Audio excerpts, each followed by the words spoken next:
So hello everyone, welcome to my YouTube channel. So आज अपन करेंगे और 50 MCQs of respiration in plants के। So here we go. ये दो OH ग्रुप है, तो इसलिए ये राइबोस होगा। फिर ये फॉस्फोरस वाला ग्रुप है, तो ये ट्राइफॉस्फेट हो जाएंगे। और ये जो है स्ट्रक्चर, ये एडेनाइन का स्ट्रक्चर है। ये बुक में ये बायोमोलिक्यूल्स में एज इट इज दे के रखा है। सो इसका ऑप्शन हो जाएगा ए। फिर question number 60, electron transport chain is located in the inner membrane of mitochondria and chloroplast both. Statement 2, the ETS electrons are pass on to the CO2 that result in the formation of H2। बताओ आपको क्या लग रहा है answer. So first है option गलत है, क्योंकि ये सिर्फ माइटोकॉन्ड्रिया में है, क्लोरोप्लास्ट में नहीं होते हैं। फिर सेकंड स्टेटमेंट है electron are accept by the CO2, ये रॉन्ग है। O2 एक्सेप्ट करता है। सो दोनों स्टेटमेंट रॉन्ग हो गए। सो ऑप्शन क्या आ जाएगा बी। फिर 61, all of the following process can reduce CO2 except oxidative phosphorylation. ठीक है। फिर इसके बाद select the correct option, fill in the blanks. Glucose is dash carbon atoms, glucose के पास कितने होते हैं 6। फिर pyruvic acid is dash, pyruvic acid 3 होते हैं। फिर एसिडाइल ग्रुप के पास 2 होते हैं। सो क्या गया ऑप्शन 632 643, ये रॉन्ग हो गया। 632 ये सही है, 632 ये सही है, 643 रॉन्ग। अब ये दोनों बी वाला चेक करना है। The electrons enter the electron transport system as the hydrogen atoms attach to NADH and FADH2, दोनों से अटैच है। तो क्या आ जाएगा आंसर बी।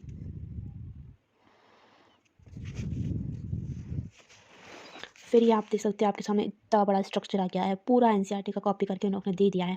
फिर इसमें अपने को आइडेंटिफाई करना है PQR और S। ठीक है, एक बार ऑप्शन देख लेते हैं। मतलब PQR इसके मतलब कहाँ पर ये लोकेट है। सो P लोकेट है इंटर मेम्ब्रेन स्पेस, ये होता है इंटर मेम्ब्रेन स्पेस। ठीक है, ये होता है मैट्रिक्स। ठीक है, और फिर ये R क्या होता है NADH+H+ से क्या बनाएगा NAD+। ऑप्शन चेक कर लेते हैं। P होगा इंटर मेम्ब्रेन स्पेस, सो ये रॉन्ग हो गया, ये रॉन्ग हो गया, ये दोनों सही है। फिर Q है आउट मैट्रिक्स, तो ये रॉन्ग हो गया मैट्रिक्स। फिर अपन R बनाया था NADH++ से NAD+, तो ये आंसर करेक्ट हो गया। तो आप देख सकते हैं कि कैसे ये लोग क्वेश्चंस को फ्रेम करते हैं। ठीक है, सो है ना, आप प्लीज़ सब आप अपने फ्रेंड्स को भी शेयर करें और सब्सक्राइब करें मेरा चैनल फॉर और भी अपन रोज़ 50 MCQs रोज़ चैप्टर्स के क्वेश्चन प्रैक्टिस करते हैं। सो आप प्लीज़ सब्सक्राइब करें और आपको रोज़ अपडेट मिलती जाएगी। फिर है 64 क्वेश्चन, ग्लाइकोलाइसिस का आप पता है साइटोप्लाज्म में TCA साइकिल होती है मैट्रिक्स के अंदर, और ETs होगा माइटोकॉन्ड्रियल मेम्ब्रेन। सो क्या हो जाएगा आंसर 3 2 1। सो ये इसके ऑप्शन जैसे देख सकते हैं। ऑप्शन नंबर 3, इसमें 3 1 2 ये गलत है, 1 2 3 ये गलत है, 3 2 1 सही है। फिर electron transfer change is a set of 7 electrons होते हैं उसमें, present in specific sequence along inner mitochondrial membrane में, आउटर में तो होते ही नहीं है। सो ये दोनों ऑप्शन तो कट गए। 6 होते हैं, 7 इलेक्ट्रॉन होते हैं, ये आप याद रख ले, ये इंपॉर्टेंट है। फिर है in the electron transfer system present in the inner mitochondrial membrane complex 1 and 4 are.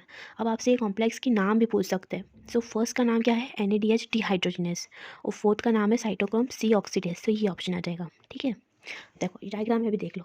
Complex 1 है NADH डिहाइड्रोजनेस, फिर ये कॉम्प्लेक्स 2 सक्सीनेट, फिर कॉम्प्लेक्स 3 BC1 और कॉम्प्लेक्स 4 साइटोक्रोम C ऑक्सीडेज।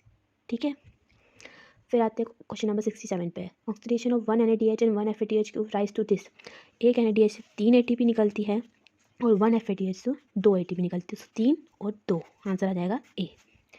फिर है 68 क्वेश्चन, इनकरेक्ट स्टेट। पहले अपने को पता करना है कि करेक्ट पूछ रहे हैं कि incorrect. Study the incorrect statement. ठीक है, फिर first you can receive the reducing equivalent via FADH to complex 2 that is generated during the oxidation of a substrate in a TCA cycle। सो ये ऑप्शन करेक्ट है, मैं आपको पूरा chart में बताऊंगी। फिर है as the electron move down the system energy is release and use to form ATP। So ये भी सही है। फिर आता है थर्ड, 2 ATP are formed for every pair of electron that is entered by a way of NADH and 3 ATP are formed for the every pair of electron that enter by FADH। सो यही statement wrong है, क्योंकि मैंने आपको अभी बताया NADH 3 ATP, FADH 2 ATP। So ये wrong आ गया। उसके बाद ऑक्सीजन फाइनल एक्सेप्टर होता है, सही है। तो ऑप्शन नंबर इनकरेक्ट क्या है सी। ठीक है, उसके बाद ये लास्ट इलेक्ट्रॉन एक्सेप्टर कौन होता है O2 होता है। फिर बच्चे तो फॉरन डायग्राम फिर ATP सिंथेसिस माइटोकॉन्ड्रिया होता है कीमोस्मोसिस। ठीक है, फिर क्या होता है 2 इलेक्ट्रॉन जाते हैं बाहर ATP और ADP से, 2 H+ से ATP बना लेता है। सो ये आ जाएगा ये। इधर डिफरेंस है, यहाँ पे इलेक्ट्रॉन लिखा है और यहाँ पे 2H+ प्रोटोन लिखा है। ठीक है, ये देखो 2H+ प्रोटोन। सो यहाँ पे ये डिफ्रेंशिएट है। सो ये आंसर आ जाएगा इसका सी। फिर है 71 क्वेश्चन, इधर देखो which of the following statement are incorrect. फिर इनकरेक्ट स्टेटमेंट पूछा, सर्कल कर लेते हैं अपन। फर्स्ट है proton channel of complex 5th is located in F1 through the which proton across the outer membrane. Proton channel of complex fifth is located in F1, ये गलत है, प्रोटॉन चैनल F0 में होता है, ठीक है, ये स्टेटमेंट रॉन्ग हो गया। फिर आगे बढ़ते हैं। Metabolic water is produce in terminal oxidation, ये सही है, वाटर प्रोड्यूस होता है।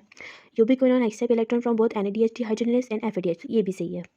फिर cytochrome C is a small protein attached to outer surface of inner mitochondrial membrane and act as a mobile carrier for transfer of electron between complex 1 this BC1 complex and 3, ये wrong है।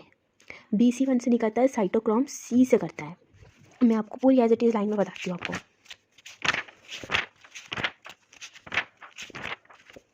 ये देखो, ये line ना NCERT में as it is लिखी है, cytochrome C is a small protein attached to the outer surface of inner membrane, और ये देखो इधर लिखा है कॉम्प्लेक्स बिटवीन 2 and 4, ठीक है, और कॉम्प्लेक्स वो फर्दर साइटोक्रोम C से करता है, ठीक है, ये स्टेटमेंट रॉन्ग है। सो ऑप्शन आ जाएगा फर्स्ट और फोर्थ रॉन्ग है, तो ऑप्शन आ जाएगा C ऑप्शन, ठीक है। फिर statement 1, during photophosphorylation light energy is utilize for the production of proton gradient during ATP synthesis, so ये करेक्ट है, फोटोफॉस्फोराइजेशन के लिए एनर्जी यूटिलाइज होती है। फिर रेस्पिरेशन के अंदर energy of oxidation reduction is utilize for the phosphorylation and does the process called as oxidative phosphorylation, so ये भी इसकी डिफाइन सही है, दोनों स्टेटमेंट सही है। फिर एक डायग्रामेटिक क्वेश्चन फिर आपके सामने आ गया है, फिर ये लेबलिंग कुछ ये A और B की, सो ये क्या होती है, मैट्रिक्स, और ये इनर मेम्ब्रेन, इंटर मेम्ब्रेन नहीं है, कंफ्यूज मत होना, इनर मेम्ब्रेन है, ठीक है। ए में ये ऑप्शन पढ़ लेते हैं अपन, ऑप्शन ए में मैट्रिक्स रॉन्ग, हाँ सॉरी ए मैट्रिक्स से सही है, आउटर मेम्ब्रेन ये रॉन्ग हो गया, ठीक है, ये सही रॉन्ग है। फिर ए मैट्रिक्स से सही है, इनर मेम्ब्रेन सही है, तो ऑप्शन आ जाएगा B। फिर है एज पर द कीमोसिस coupling hypothesis the mitochondria accumulates in inner membrane, ये इधर एक्यूमुलेट हो जाते हैं F0 में, तो ये आ जाएगा inner membrane space. Inter membrane space में मतलब यहाँ सॉरी इंटर मेम्ब्रेन में इधर, ठीक है, और इधर से इलेक्ट्रॉन पास करते हैं इंटर मेम्ब्रेन स्पेस से। फिर है 75, study the following statement regarding the कीमोसिस hypothesis in mitochondria, select the correct ones. फिर F1 headpiece contain the site for the synthesis of ATP from ADP plus PI, so ये option अपना correct है, क्योंकि ये रहा F1 हेडपीस, मतलब ये रहा F1 हेडपीस, डायग्राम में देख सकते हैं ADP से PI से ATP बना रहा है, तो ये ऑप्शन अपना करेक्ट है। फिर है F0 particle provides a channel through the process of cross membrane membrane, सही है। F0 पार्टिकल, ये देखो F0 पार्टिकल एक चैनल प्रोवाइड करता है, F1 के अंदर ATP बनता है, और जो ये 2H प्लस है जो वो इंटर मेम्ब्रेन स्पेस के अंदर होते हैं, ठीक है, ये कंफ्यूज मत होना इस चीज़ के अंदर। फिर third statement, for each ATP produce 2H plus passes to the F0 from the intermembrane space to the matrix down the electron proton gradient, ये सही है, सारे स्टेटमेंट अपने सही है। ये देखो, ये इंटर मेम्ब्रेन स्पेस से प्रोटोन आया, F0 पास हुआ है, और यहाँ पे ATP बन गई, और यही पूरा एक्सप्लेन करा है स्टेटमेंट में, तो सही है। कॉन्सेप्शनल क्वेश्चन है, बहुत अच्छा क्वेश्चन है, इसी टाइप के क्वेश्चन आपको प्रैक्टिस करने हैं, तो आप प्लीज़ मेरे चैनल को सब्सक्राइब करें, आपको रोज़ मैं 50 MCQs प्रैक्टिस कराऊंगी, और अपने फ्रेंड्स के साथ शेयर करें और लाइक करिए। 76 question, oxidative decarboxylation of pyruvic acid require the presence of enzyme pyruvate dehydrogenase, so अपने को इधर रॉन्ग स्टेटमेंट करना है, तो ये तो सही है। All living cell whether aerobic और एनारोबिक परफॉर्म्स ग्लाइकोलिसिस, ये सही है, कोई सा भी हो, ग्लाइकोलिसिस अपने कॉमन पाथवे है। फिर है complex 4 refers to cytochrome BC1 complex, अभी अपन ने देखा कि साइटोक्रोम C को 4 को क्या बोलते हैं, साइटोक्रोम C, तो ये रॉन्ग हो गया, सो ऑप्शन आ गया C। Respiratory change uses O2 as the final hydrogen acceptor, ये तो सही है। फिर है 70, which of the following cellular metabolic process can occur both in presence of और absence of O2, so glycolysis होता है, बिना O2 और O2 क्या हो जाता है। उसके बाद match the following, TCA cycle, वो यहाँ पे ऑप्शन पढ़ लेते हैं। TCA साइकिल क्रैब्स ने दी थी। फिर F1 F1 पार्टिकल कहाँ पे होते हैं, inner mitochondrial membrane. And product of glycolysis pyruvic acid, pyruvate dehydrogenase oxidative decarboxylation करता है, सो आ जाएगा ऑप्शन 2 1 4 3, चेक कर लेते हैं। 2 1 4 एंड 3, ये आ रहा है फर्स्ट ऑप्शन करेक्ट, ठीक है। Electron release from the FADH is receive by, FADH यहाँ जो इलेक्ट्रॉन कौन रिसीव करता है, तो यूबिक्विनोन करता है, वो कॉम्प्लेक्स 2 से, देखो मैं आपको बताती हूँ। इधर FADH2 कहाँ पर है, ये रहा, इधर है FADH2, मैं आपको क्लियर बताती हूँ। ये देखो FADH2 यहाँ से, इलेक्ट्रॉन यहाँ यूबिक्विनोन कॉम्प्लेक्स 2 के अंदर, ठीक है।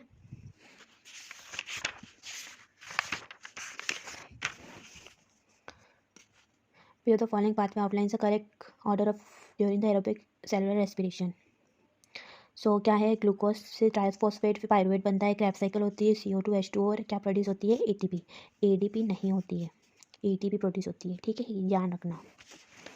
इसके बाद ये ऑप्शन में देखो, इधर लेके रखा है ADP और PI, ये नहीं होता है, CO2 ATP इथेनॉल तो बनता ही नहीं है, बहुत गलत है। फिर क्वेश्चन आता है रेस्पिरेटरी बैलेंस शीट से, during the complete metabolism of glucose number of ATP formed is, so इसका ऑप्शन आ जाएगा 36। फिर how many ATP molecules will be generated in a plant system during the complete oxidation of 40 molecules of glucose, so इसका answer आएगा सी। फिर है 83, ठीक है, ये क्वेश्चन बहुत ट्रिकी क्वेश्चन है, बहुत ट्रिकी है। अब इधर कुछ है, ये फोटोसिंथेसिस रेस्पिरेशन को दोनों कंबाइन करके पूछा है, ठीक है। ग्लूकोज से ग्लूकोज 6 फॉस्फेट और फ्रक्टोज 6 फॉस्फेट से फ्रक्टोज 1 से 20 फॉस्फेट, ये मैंने बताया तो आपको, ये दोनों प्रोसेस यूटिलाइजेशन होती है, दो प्रोसेस के अंदर एटीपी यूटिलाइज होती है, सो ये दो प्रोसेस है। फिर इधर पूछा है कि एटीपी यूटिलाइज और एटीपी प्रोडक्शन कहाँ पर होगा, सो इन दो प्रोसेस में तो एटीपी यूटिलाइजेशन होती है, तो कितनी होती है, पी में 1 आ जाएगा, इधर एटीपी प्रोडक्शन नहीं होती है, ठीक है, तो इधर क्रॉस हो गया। फिर इस स्टेटमेंट में एटीपी प्रोडक्शन कितनी है 1, और इधर क्यों क्या आ जाएगा, क्रॉस आ जाएगा, इधर एटीपी प्रोडक्शन नहीं होती है। फिर ये वाला है, फिर 2,1,3 फिस्फोस्फेट की इधर से 3 फॉस्फोक्लिस्टिक एसिड बनेगा, एटीपी यूटिलाइजेशन नहीं होती है, कितनी एटीपी प्रोडक्शन होती है, कितनी होगी, 2 एटीपी प्रोडक्शन होगी। फिर फॉस्फोफिनोल पायरुविक एसिड बनेगा, फिर यहाँ पे क्या होगा कि एस इधर यूटिलाइजेशन नहीं होगा और 2 एटीपी प्रोड्यूस होगी, तो क्या आ गया X2X, नहीं सॉरी ये 1X2X 1, पी इधर 1 है ना, 1X2 और X, तो इधर 1X2 रॉन्ग है, 1X2X ये सही है, सो अपना ऑप्शन आ जाएगा बी, ठीक है। Amphibolic pathway, Krebs cycle also called as metabolic zinc acid common pathway for the breakdown of, सब ब्रेकडाउन हो जाते हैं carbohydrate fats and protein, so ये आ जाएगा option A. Which of the following step of respiration is called amphibolic, so अपन TC cycle को amphibolic बोलते हैं। फिर एक आप सामने बहुत बड़ा सा डायग्राम आ गया है, सो इसमें बताना है अपने को ए बी एन सी और डी, ठीक है। ए क्या हो जाएगा, फैट्स, फैट से क्या बनेगा, फैटी ग्लिसरॉल, ठीक है। फिर बी प्रोटीन्स, प्रोटीन से क्या बनेगा, अमीनो एसिड। फिर ये सी हो गया PGA 3PGR, ठीक है, PGL पावर 3PGR। फिर से पायरुविक एसिड बनेगा और डी बनेगा लास्ट में अपना एसिटाइल कोए, ठीक है। सो फैट्स प्रोटीन 3PHL और क्या हो जाएगा, एसिटाइल कोए, CO2 नहीं आएगा, पैप नहीं बनेगा, ये नहीं बनेगा, सो फर्स्ट ऑप्शन करेक्ट हो जाएगा, ठीक है। Which of the following statement regarding the metabolic pathway is incorrect, so incorrect बताना है। Proteins are degraded proteases and individual amino acid enter the Krebs cycle after deamination, सही है, proteins individual जो है ये ब्रेक डाउन हो गए और ये क्रैब साइकिल में आ गए। Starch glucose glycogen must be hydrolysis before the enter the glycolysis, सही है, अपने को पहले इसको हाइड्रोलाइज कर देना चाहिए। फिर इसके बाद है after fat are digested glycerol enter the glycolysis by the formation of DHAP, सही है, ढाप की देखो ये इधर जो बना है ना ढाप, इधर से ये एंटर हो रहा है, ठीक है, ग्लिसरॉल। फिर है after the digestion fatty acid can no longer participate in cellular respiration, तो ये रॉन्ग है, फैटी एसिड तो डाइजेस्ट होगा ये, फिर इसके बाद ये एसिडाइल कोए से साइकिल में जाएगा ना, सो ये ऑप्शन रॉन्ग हो गया, सो 87 का डी। रेस्पिरेटरी पाथवे क्या होता है, एम्फिबॉलिक। फिर है रेस्पिरेटरी क्वेश्चन, रेस्पिरेटरी क्वेश्चन में भी रिप्रेजेंट एस, सो क्या होता है, CO2 evolve upon O2 taken, so option आ जाएगा बी, O2 टेकन नहीं होता है, CO2 टेकन सिंगल तो होता ही नहीं है, पहले ऊपर आएगा CO2 इवॉल्व, उसके बाद नीचे O2 टेकन। फिर है 90 क्वेश्चन, फिर है इतना बड़ा क्वेश्चन आपको रीड करना पड़ेगा, which of the following statement is incorrect, so ऐसे ही टाइप के क्वेश्चन आएंगे अभी नीट के अंदर भी, सो पूरे क्वेश्चंस पढ़ो। The breakdown product of glucose which enter into mitochondria during aerobic respiration is pyruvic acid generated in the cytosol. So 90 question which of the following statement is incorrect, ठीक है, clear बताना है। First the breakdown product of glucose when enters into mitochondria during aerobic respiration is pyruvic acid into cytosol, सही है, aerobic में breakdown होता है pyruvic acid बनता है cytosol में।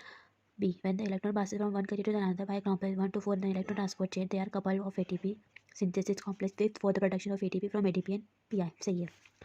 The ratio of volume of O2 consumed in the respiration to the volume of CO2 evolved is called respiration quotient, ये गलत है, CO2 पहले आएगा फिर उसके बाद O2 आएगा, तो ऑप्शन यही गलत है, ऑप्शन सी आ जाएगा। Respirometry is an instrument use to measure, so rate of respiration respiration question measure करता है, सो ऑप्शन आ जाएगा C. Refer the given equation, respiration question पूछा है इस पर, सो ये तो आपको बताइए ये किसका है, फैट्स का है, और फैट्स का क्या होता है 0.7 होता है। फिर consider following statement respect to the respiration, glycolysis occurs in the cytoplasm of the cell, सही है। Aerobic respiration take place in the mitochondria, सही है। Electron transport system is present outer mitochondrial membrane. Consider consider the following statement, इधर है which of the following about correct, कौन से correct है, ठीक है। सो फर्स्ट और second, electron transport outer membrane में नहीं होती, इनर में होती है, तो ये रॉन्ग हो गया। Dash is a chemical formula of tryptophan, सही है। फिर है रेस्पिरेटरी क्वेश्चन O2 रॉन्ग है, सो 93 का आ जाएगा ऑप्शन ए। फिर है 94 क्वेश्चन से like the wrong answer, wrong answer बताना। ट्रिप्टोफैन अपन ने पढ़ा, ये फैट है, इसका रेस्पिरेटरी क्वेश्चन 0.7 होता है, ये सही है। Intermediate compound within the glycolysis with Krebs cycle is malic acid, ये रॉन्ग है, क्या होता है, एसिटाइल कोए होता है। सो रॉन्ग स्टेटमेंट पूछा तो रॉन्ग ऑप्शन बी आ जाएगा। 1 glucose molecule litre net gain of 36 ATP, ये सही है। और नेट गेन कितना होता है, 2 ATP का होता है ग्लाइकोलाइसिस में, भी सही है। Respiratory question of protein carbohydrate fats, so option आ जाएगा 1। प्रोटीन का होता है <1, कार्बोहाइड्रेट का 1 और फैट्स का भी <1 होता है। प्रोटीन का होता है 0.9, कार्बोहाइड्रेट का 1 और फैट्स का होता है 0.7। 96. Select the correct statement about the respiration. In an organism, only one substrate uses a respiratory substrate at one time. So ये सही है। नहीं, बहुत सारे ATP सबस्ट्रेट अपन यूज़ कर सकते हैं। In an organism respiratory substrate usually more than 1, ये सही है। बी वाला सही है, बहुत सारे सबस्ट्रेट यूज़ कर सकते हैं ना अपन, जैसे कि फैट्स प्रोटीन अपन यूज़ करें। व्हेन अ प्योर प्रोटीन और fats are used respiratory substrate energy yield is increase. So ये स्टेटमेंट रॉन्ग है। प्योर प्रोटीन तो कभी डाइजेस्ट मतलब उसके रेस्पिरेटरी क्वेश्चन एंटर करते ही नहीं है प्योर प्रोटीन से, ये ऑप्शन रॉन्ग हो गया। फिर प्योर प्रोटीन्स और fats never enter directly in the respiratory pathway, ये सही है, कभी एंटर करते ही नहीं है। सो बी और टी सही आ जाएगा। फिर 97 क्वेश्चन, प्रोटीन का बताया था 0.9 हो जाएगा, थैलिक फैट्स का 0.7, साइटोक्रोम्स इनर माइटोकॉन्ड्रिया मैग्नेट होता है, पायरुवेट डिहाइड्रोजनेस माइटोकॉन्ड्रिया मैट्रिक्स में, और ये अल्कोहलिक फर्मेंटेशन। सो ऑप्शन आ जाएगा ए का 5th सब में है, नहीं इसमें नहीं है तो सी कट गया। फिर 5th ट्रिप्थेलिन 0.7 1 में है, सो 1 इसमें नहीं है, ये कट गया 1। फिर साइटोक्रोम इनर माइटोकॉन्ड्रिया 3rd, फिर ये दोनों 3rd कॉमन है। फिर पायरुवेट डिहाइड्रोजनेस माइटोकॉन्ड्रिया मैट्रिक्स में 2nd, तो ये ऑप्शन आ जाएगा B. If the volume of CO2 liberated during respiration is less than the volume of O2, use the respiratory substance. So बहुत हो गया, फैट और प्रोटीन बहुत आ जाएगा। What is the chemical formula of ट्रिप्थेलिन, ट्रिप्थेलिन का फॉर्मूला ही पूछ लिया। सो आपको बहुत अच्छे से याद होना चाहिए और NCERT आपके टिप पर होनी चाहिए। सो ऑप्शन आ जाएगा C51 होता है, ये याद रखिए, फैट्स में C51 आएगा। फिर क्वेश्चन है RQ in an aerobic respiration is infinity. Anaerobic respiration में इन्फिनिटी होता है, ये याद रखिए, स्टार मार्क कर लीजिए आप ये। So thank you guys for watching my video and please subscribe my channel for more update. Thank you.